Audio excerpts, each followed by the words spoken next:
you're here to testify the state of anti-Semitism in Europe. Yep.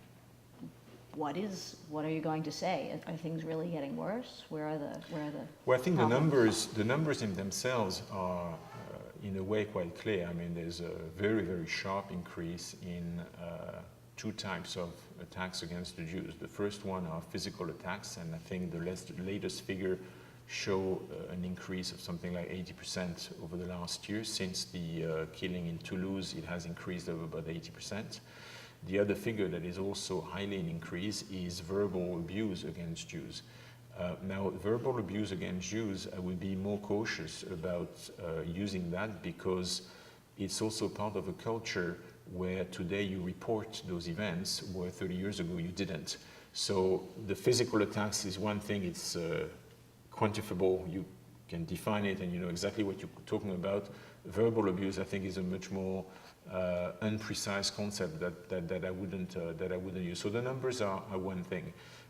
My analysis, if you want, of the situation in Europe is that, first of all, there are two trends of anti-Semitism in Europe.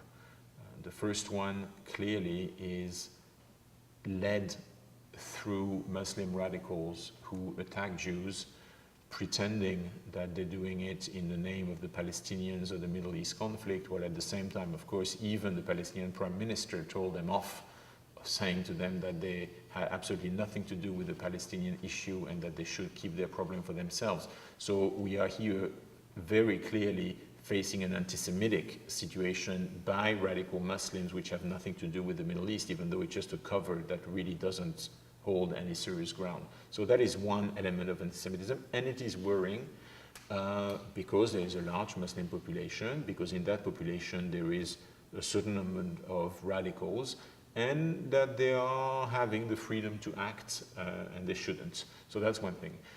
The other bit where personally I'm even more worried, in fact, is this old trend of, at best, tolerance of Jews and Judaism, and at worst, rejection of Judaism in the European society, meaning here the non-Muslim European society. Because I think what we're seeing in Europe today over the last 10 years is quite a few attempts at rendering illegal some Jewish practices and infringing on our religious freedom.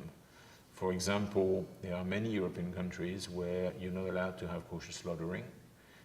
We had the episode with the ban on circumcision, which fortunately was quashed recently in Germany, but there is no doubt in my mind that the problem is real enough so that it will come back, and I'm absolutely certain the problem will come back, and the problem is still there in Austria and in Switzerland in any case.